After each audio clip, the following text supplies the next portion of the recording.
Hello students, अपना chapter number 9 चल रहा था विद्युत चुम्बकीय प्रेरण।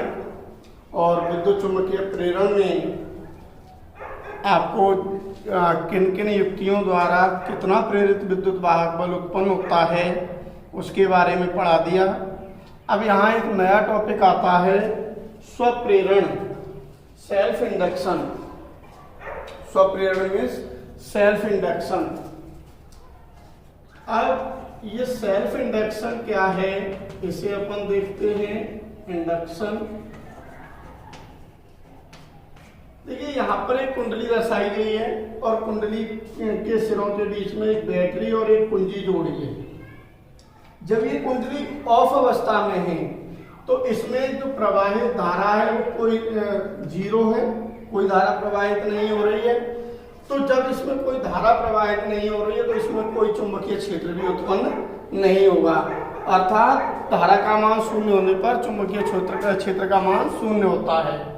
जब चुंबकीय क्षेत्र का मान शून्य है तो कोई चुंबकीय क्षेत्र रेखाएं भी नहीं है। चुंबकीय क्षेत्र रेखाएं नहीं है तो चुंबकीय फ्लक्स नहीं है, अर्थात प्रत्येक जो है वो इसमें शून्य है। दूसरे चित्र में ये दर्शाया गया है कि जब कुंजी को ऑन कर देते हैं तो ऑन करने पर इसमें धारा प्रवाहित होने लगती है आई का मान बढ़ने पर चुंबकीय क्षेत्र का मान इसमें बढ़ता है और चुंबकीय क्षेत्र का मान बढ़ता है यानी चुंबकीय क्षेत्र रेखाएं बढ़ती हैं और चुंबकीय क्षेत्र रेखाओं की संख्या को ही चुंबकीय फ्लक्स कहा जाता है, इसलिए चुंबकीय फ्लक्स भी बढ़ता है। तो इसके बारे में ये यहाँ पर हमने देखा कि जिस कुंडली में आप धारा प्रवाहित कर रहे हो उसी कुंडली में फ्लक्स परिवर्तन होता है और फ्लक्स परिवर्तन के कारण इसमें प्रेरित विद्युत वाहक बल उत्पन्न हो जाता है। इस घटना को स्वप्रेरण, स्व मीन्स खुद के कारण, अपने सेल्फ, स्वयं में। तो जब स्वयं में धारा प्रवाहित हो रही है तो स्वयं में आपका प्रेरित विद्युत वाहक बल उत्पन्न हो रहा है। तो लिखते कैसे हैं? चित्रानुसार एक कुंडली के सिरों के मध्य एक बैटरी और एक कुंजी के जोड़ते हैं। जब कुंजी के ऑफ अवस्था में होती है तो कुंडली में कोई धारा प्रवाहित न होने के कारण चुंबकीय क्षेत्र शून्य होता है। पैराग्राफ चेंज करके चित्र सेकंड के अनुसार जब कुंजी को ऑन किया जाता है तो कुंडली में धारा प्रवाहित होने लगती है, जिस कारण कुंडली में चुंबकीय फ्लक्स, चुंबकीय क्षेत्र उत्पन्न होता है। चुंबकीय क्षेत्र उत्पन्न होने के कारण चुंबकीय फ्लक्स के मान में वृद्धि होती है और इसमें एक प्रेरित विद्युत वाहक बल उत्पन्न हो जाता है। प्रेरित विद्युत वाहक बल की दिशा हमेशा लेंज के नियमानुसार मुख्य धारा की दिशा के विपरीत होती है। ये तो बढ़ने की स्थिति हो गई, लेकिन अब जैसे यहाँ पर ये इंडक्शन बढ़ रहा है तो जो प्रेरित धारा उत्पन्न होगी वो इस कंडीशन में होगी, प्रेरित धारा। सही है? अगर आप इस कुंजी को ऑफ करोगे तो ये धारा घटने लगेगी, अधिकतम धारा जहां तक पहुंचेगी वहां से ये मान घटने लगेगा। जब ये मान घटने लगेगा तो जो प्रेरित धारा की दिशा है ये तो धारा बढ़ने की स्थिति में है, बढ़ने की स्थिति में, और प्रेरित धारा इस प्रकार से उत्पन्न होगी, वो होगी घटने की स्थिति में।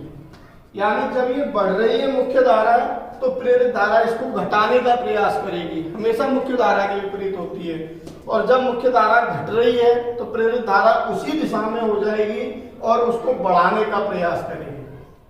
क्लियर हो गया? तो ये इसी चीज को हम लिख लेते हैं कि जब कुंजी को ऑफ करके धारा का मान शून्य, मुख्य धारा का मान शून्य किया जाता है तो चुंबकीय फ्लक्स के मान में पुनः परिवर्तन होता है और इस फ्लक्स के मान में परिवर्तन होने के कारण कुंडली में पुनः एक प्रेरित विद्युत वाहक बल उत्पन्न होता है जिसकी दिशा पहले वाली दिशा के विपरीत होती है। अतः लिख करके तब हम दोनों से निष्कर्ष, तीनों चित्रों से निष्कर्ष निकाल करके परिभाषा लिख देते हैं कि अतः जब किसी कुंडली में विद्युत धारा प्रवाहित होने पर उसी कुंडली में प्रेरित विद्युत वाहक बल उत्पन्न होता है तो इस घटना को सेल्फ इंडक्शन या स्वप्रेरण कहते हैं। इसके बाद टॉपिक का नाम है स्वप्रेरण गुणांक व स्वप्रेरकत्व, जिसका संकेत आपको दिखाई दे रहा है एल, जिसके बारे में मूल बात ये बताई जाती है। क्या बताई जाती है कि जो चुंबकीय फ्लक्स होता है वो कुंडली में प्रवाहित धारा के समानुपाती होता है। कहने का मतलब जब कुंडली में प्रवाहित धारा का मान बढ़ाया जाता है तो चुंबकीय फ्लक्स के मान में वृद्धि होती है। इस बात को हम लिख सकते हैं, जब कुंडली में प्रवाहित धारा का मान बढ़ाया जाता है तो चुंबकीय फ्लक्स के मान में वृद्धि होती है, अर्थात कुंडली में उत्पन्न चुंबकीय फ्लक्स प्रवाहित धारा के समानुपाती होता है। समानुपाती का चिन्ह हटाएंगे, एक नियतांक संख्या बढ़ेगी एल, जिस एल को अपन स्वप्रेरण गुणांक या स्वप्रेरकत्व कहते हैं। यदि I इक्वल टू 1 एम्पियर हो, लिखेंगे इस बात को कि I इक्वल टू 1 एम्पियर हो तो 5B बराबर L हो जाएगा। क्लियर? यहां से स्वप्रेरण गुणांक की परिभाषा प्राप्त होती है, अर्थात करके लिख देंगे। क्या लिखेंगे?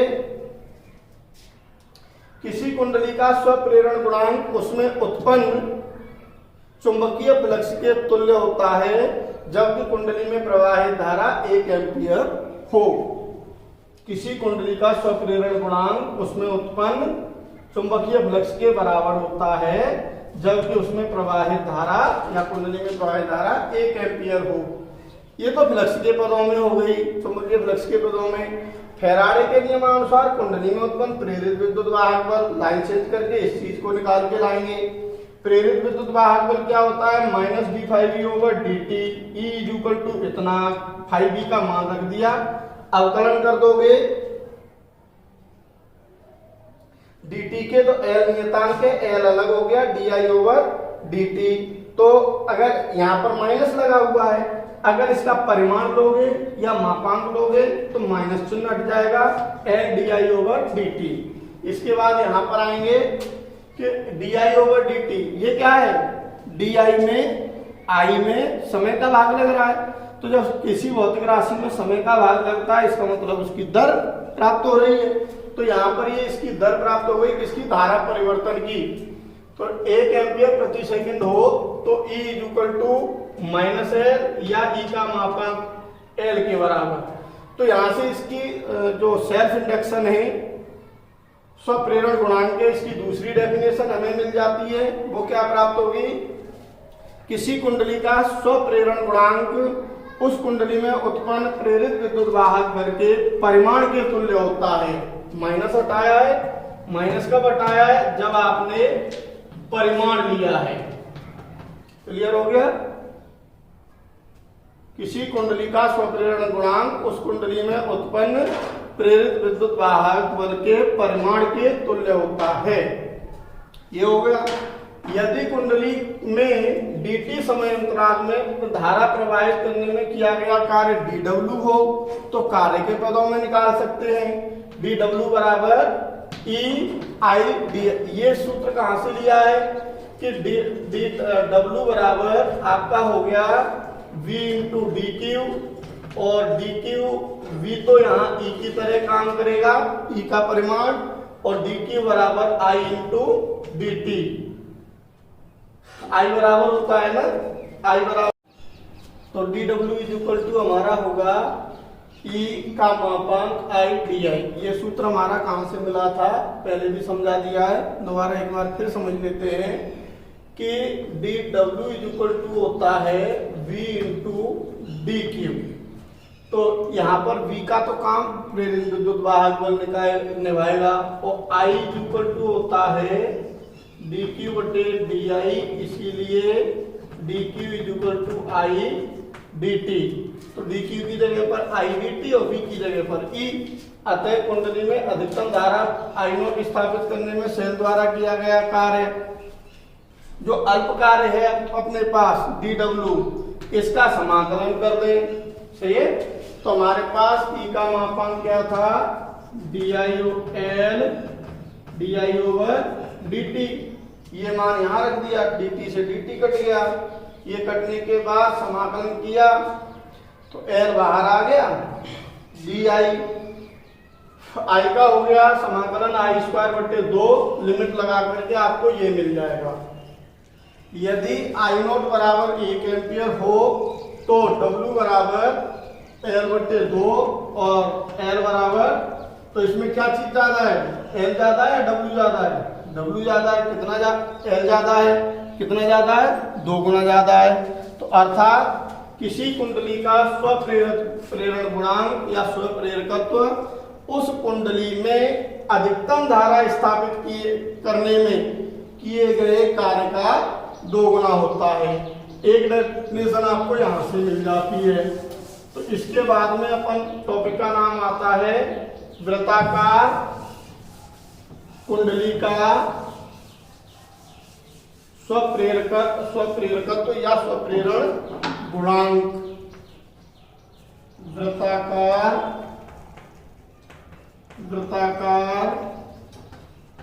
कुंडली का स्वप्रेरण गुणांक। तो वृत्ताकार या स्वप्रेरकत्व लिख सकते हैं या स्वप्रेरकत्व। तो ध्यान दीजिए कि माना कैपिटल N फेरों वाली, N फेरों तथा स्मॉल r त्रिज्या वाली कुंडली में आई धारा प्रवाहित हो रही है, तो इसके केंद्र पर उत्पन्न चुंबकीय क्षेत्र वायु सावर्त के नियम से 7वें पाठ के अनुसार μ0/2 NI/T में R ये चुंबकीय क्षेत्र होता है। यदि कुंडली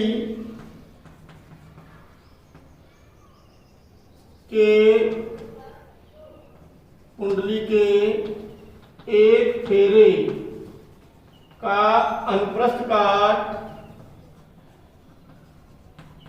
काट क्षेत्रफल कैपिटल A हो तो प्रत्येक फेरे से संबद्ध चुंबकीय फ्लक्स कितना होगा, I dash is equal to BA, एक फेरे का B का मान रख दो, तो फाई डैश बराबर μ0/2 NI/R इंटू A आता है संपूर्ण कुंडली से संबद्ध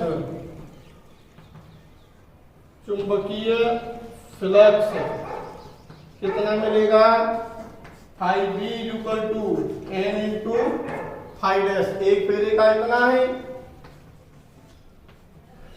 ठीक है। N फेरे कैपिटल N से गुणा हो गया, phi B equal to phi dash का मान रख दो N इंटू μ0/2 NI/R इंटू में A। तो फाई B बराबर क्या मिल गया, फाई B बराबर μ0/2। ध्यान रहे कि A equal to pi R square कुंडली के फेरे का क्षेत्रफल। तो यहां पर मिल गया हमें μ0/2 N स्क्वायर I/R गुणा में पाई R स्क्वायर, ये कैंसिल। फाई B बराबर μ0/2 N स्क्वायर पाई R। परंतु स्वप्रेरण की परिभाषा से क्या मिल जाएगा, स्वप्रेरण की परिभाषा से phi B equal to LI। तो यहां पर समीकरण 2 दे दिया था, इसे समीकरण 3 और ये समीकरण नंबर 4। तो 3 और 4 हो गया। अब देखिए 5b के दो सूत्र मिल गए, दोनों को बराबर रख दो। समीकरण 3 व 4 से Li बराबर μ0/2 n square I pi r। I से I कैंसिल, तो L इक्वल टू क्या मिला, μ0 पाई n स्क्वायर r अपॉन में 2। यदि कुंडली में वायु या निर्वात के स्थान पर, वायु या निर्वात के स्थान पर माध्यम हो तो जहां पर ये चुंबकशीलता वायु या निर्वात की यूज की है, उपयोग की है, इसे हम माध्यम की यूज करेंगे। तो L बराबर म्यू नोट की जगह पर म्यू पाई n स्क्वायर r अपॉन में 2। ये प्राप्त होगा हमें वृत्ताकार कुंडली का स्वप्रेरण गुणांक। इससे आगे वृत्ताकार कुंडली को हटा करके और अपन यहां यूज कर लें लंबी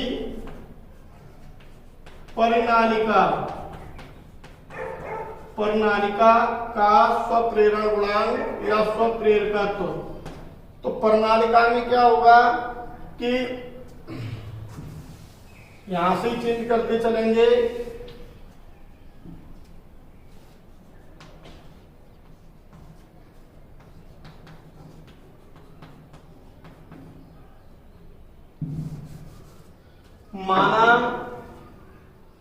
माना कैपिटल N फेरों वाली प्रणालिका की लंबाई स्मॉल l तथा अनुप्रस्थ काट क्षेत्रफल कैपिटल A है।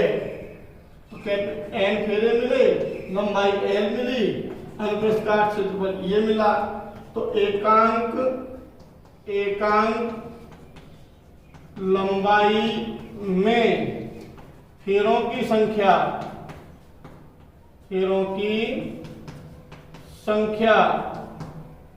इस एकांक लंबाई फेरों की संख्या का प्रतीक होता है स्मॉल n कैपिटल N बटे L।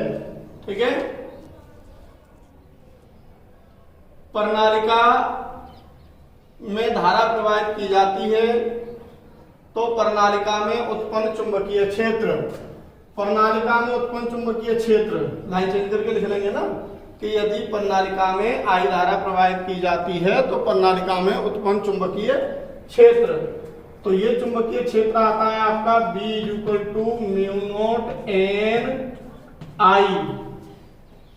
यदि प्रणालिका के एक फेरे का अनुप्रस्थ काट क्षेत्रफल कैपिटल A हो तो प्रत्येक फेरे से संबंध चुंबकीय फ्लक्स, यहाँ पर B के जगह B यही लगेगा सूत्र, केवल B की जगह पर ये सूत्र मान चेंज हो जाएगा और वो हो जाएगा म्यू नोट n I। इतनी बात समझ में आ गई। संपूर्ण प्रणालिका से संबंध चुंबकीय फ्लक्स n फाई डैश आएगा, लेकिन n फाई डैश तो आएगा और इस प्रकार से n इंटू फाई डैश का मान क्या लगेगा, mu naught n I a। ठीक है। स्मॉल n का मान आपको पता है कैपिटल N बटे L है, ये मान इसमें रख जाएगा तो 5b का मान क्या हो जाएगा, 5b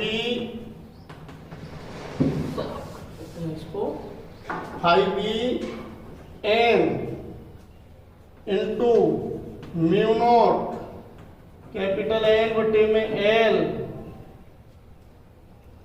या इसकी जगह पर रख सकते हैं कैपिटल N बराबर भी रख सकते हैं यहाँ यहां से आगे कैपिटल N बराबर N L, तो N L mu naught N I A, 5B is equal to mu naught N square I A L, इतना प्राप्त हुआ। स्वप्रेरण की परिभाषा से ये होता है। इसे समीकरण 1 कह सकते थे, इसे 2 कह दो, ये समीकरण 3 मिला, समीकरण 3 और 4 से बराबर में क्या आ जाएगा यहां पर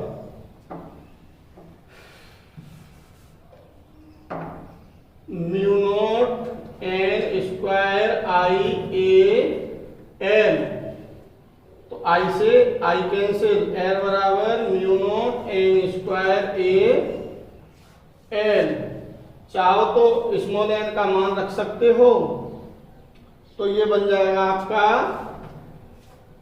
mu naught capital N square बटे L स्क्वायर AL, L से L कैंसिल, तो ये मिला हमें mu naught upon N square A बटे में A, इस प्रकार, चाहे तो इस प्रकार से रख दो, इस प्रकार से रख दो। कुंडली में वायु के स्थान पर माध्यम हो तो L बराबर mu naught N square A बटे में म्यू नॉट की जगह पर आप म्यू उपयोग कर लेंगे। इस प्रकार से लंबी प्रणालिका का, तो देखिए दोनों में प्रणालिका और कुंडली दोनों में समानता है। दोनों में समानता क्या है कि प्रणालिका के अंदर चुंबकीय क्षेत्र उत्पन्न होता है म्यू नॉट Ni, और कुंडली के अंदर चुंबकीय क्षेत्र उत्पन्न होता है म्यू नॉट अपॉन 2 Ni बटे R। बाकी का पूरा जो प्रोसेस है कि एक फेरे का चुंबकीय फ्लक्स निकाला, फिर कुल फ्लक्स निकाला, कुल फ्लक्स निकाल करके दोनों स्वप्रेरण की परिभाषा लगाई, दोनों को बराबर रख दिया। इस प्रकार से स्वप्रेरण के 2 टॉपिक अपने हैं, कुंडलिका और प्रणालिका का, दोनों कंप्लीट कर लेंगे। इसके अगले वीडियो में अपन अन्योन्य प्रेरण गुणांक को पढ़ेंगे।